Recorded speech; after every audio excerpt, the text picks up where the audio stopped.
You are Locked On Ole Miss, your daily podcast on the Ole Miss Rebels. Part of the Locked On Podcast Network, your team every day.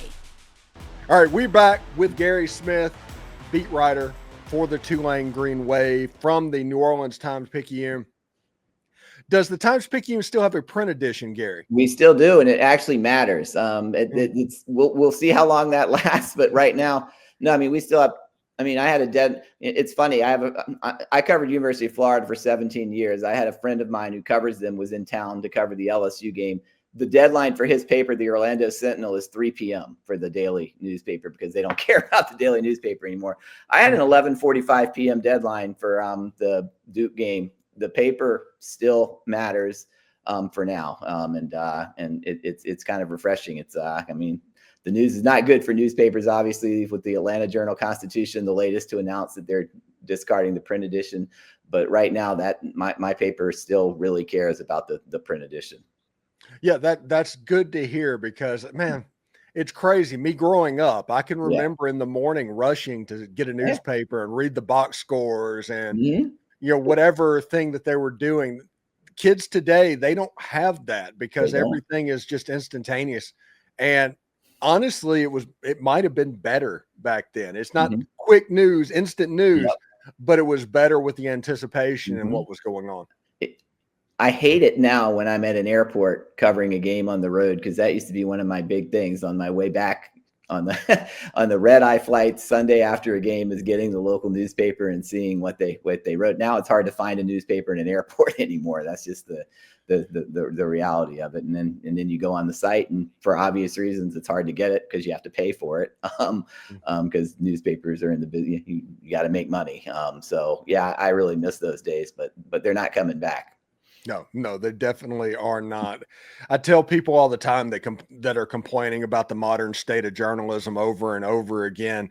And it was like, hey, you're trying to do best practices for a telegraph machine when the television has been invented. I mean, it's not changing at all. No. Anyway, the players to watch, obviously Jake Retzlaff. We'll get to him in just a second. But who else does Tulane have that Ole Miss needs to pay attention to? Shaz Preston, he was a huge recruit out of Louisiana when he went to Alabama, did jack nothing in 2 years at Alabama, didn't catch a pass, came back to Tulane last year, didn't really have his confidence was shot from his experience at Alabama. And then he really messed up his hamstring before the season started last year. So he didn't do a whole lot last year. He came on a little bit at the end of the year. He was the best receiver on the team in the spring and through fall practice. Then he didn't do anything in Tulane's first 2 games, but he started to break out against Duke. He had a 60-yard reception, a 30-yard reception. He's an explosive, big, fast talent at receiver. I think he's their difference maker. It's going to be in the passing game, and he's still frustrated because he has not scored. Tulane's wide receivers have not caught a touchdown pass yet through 3 games. Their tight ends have 2. Their receivers don't have any. Shaz Preston, he almost did it last week. He's going to love the atmosphere. When he was at Alabama, he wanted to play in an atmosphere like there's going to be at Ole Miss. He couldn't really get on the field. He is jacked up for this game, and he wants to put on a show. So I'd start with him on offense. Then their running backs, they've got a deep running back room. Maurice Gordon, a Louisville transfer, had a really good opener against Northwestern. Then he tweaked his ankle. He was kind of in a game time decision the last 2 weeks. They decided not to use him. He's been practicing this week. I think he's going to play.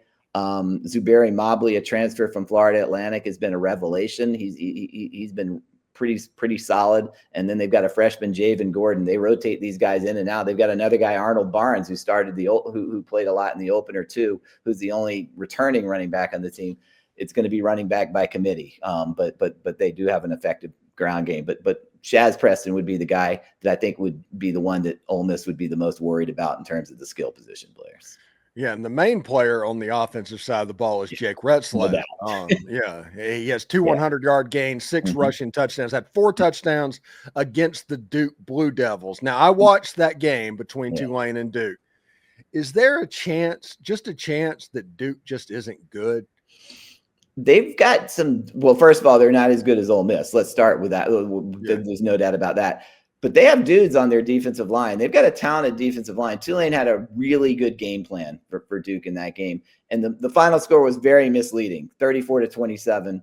Tulane was up 24-3 with 2 minutes left in the first half. And Javian White, their nickelback, who leads the nation, by the way, in interceptions with 3, stepped in front of a pass, caught it, hit the ground. And as he hit the ground, the ball came out and it wasn't an interception.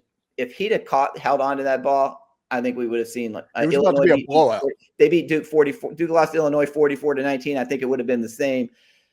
Duke ended up scoring right before the half, got a fumble from Retzlaff, scored again in the second half, kind of made it falsely close. Then Tulane was back up 18 points, and then Duke scored 11 points in the last 3 minutes to make it a 7-point game. So, yeah, I mean, you're right. Duke has some really good defensive linemen, but we don't know how good a team they are. They've played two good teams this year and come up empty in both of them. There's no question. Everybody at Tulane knows this is a step up, and Tulane has not played a 4-quarter game yet this year. They've dominated for large sections of all 3 games, but they've not come close to playing 4 quarters. And their only road game, it's not just that they didn't dominate South Alabama, and they could have lost that game. I mean, they were up comfortably. They got down 14-0, outscored them 33-3. Then South Alabama is sitting there trying a 2-point conversion in the last minute that could have sent it to overtime. That's a little bit of a concern that Tulane, they did not look the same in their 1 road game this year as they did in their 2 home games. Yeah, and the one thing that you notice from Tulane, and John Sumrall is a defensive guy, that is his pedigree, but they don't seem as stout as the team that Ole Miss played against in 2023 against the run. Yeah. They're a little bit leaky. I think you're right in terms of the stats. I think that's a little misleading in that I think it's been really commitment and effort on every play and being disciplined, because these coaches, they love their defensive line. And what Tulane has is an SEC depth on the defensive line. They play 10, 11 guys up front. And they can rotate them in and out, and all of them are capable of being effective. But you are right. There have been some times in these games where they've given up some rushing yards, and other times where they've been more effective. I think they feel like they've underachieved a little bit on the defensive line, and that they're actually going to be better than they have looked in the first 3 games, because they really. All the coaches were talking about going into the season that they thought this was the Sumrall, this was the best defensive line he had in his 4 years as a head coach, his first 2 at Troy and last year at Tulane. Yeah. We went through the Ole Miss fall camp, and they were talking about how great the front 7 was. Yeah. And we all saw what Tulane Green and then Arkansas against the front 7. So I don't know. Mm-hmm. We are a little bit concerned at Ole Miss because of Retzlaff and what he can do running the ball. But after seeing Tulane Green, he's a good player, but it's kind of unfortunate that he follows Tulane Green because the athletic ability isn't quite at the same level. Yeah, it's really been very surprising how effective he's been as a runner. In fact, I just wrote a story that's going to go online at the Times-Picayune within the next hour. They knew he was a good runner, but he opened a lot of eyes against in the opener against Northwestern when he ran a quarterback draw and just outran everybody for a 69-yard touchdown. And he was showing speed. And in his 3rd of 4 touchdowns against Duke, he cut inside, and then he just completely froze a cornerback with a cut outside, and then he outran a couple of safeties to the corner of the end zone. Their starting center was telling me today that he thought when Jake Retzlaff arrived, he was their 3rd best running quarterback.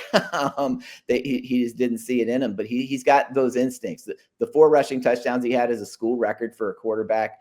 And there were touchdowns that a lot of quarterbacks don't make. And he's the 3rd leading rusher in the nation for a quarterback, but the Arkansas guy's number 1.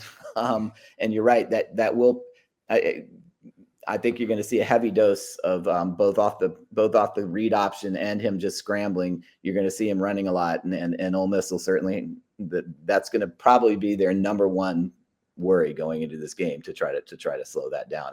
And I don't think any of us saw that coming when Retzlaff transferred to Tulane. His numbers were decent running at BYU, but nothing like he showed in his first 3 games at Tulane. Tulane's all-time record for quarterback running for a season is 601 yards, set by Steve Foley in 1973. Retzlaff's almost to 300 yards, and he's got at least 9 games left in the regular season. Yeah, and let's say that Retzlaff is going to make that pretty comfortable. Yeah, I think safe. I think that's pretty sure. All right. We have one more segment left to go. When we come back, we will talk about paths to victories for both teams and give our predictions for the game. This is the Locked On Ole Miss podcast.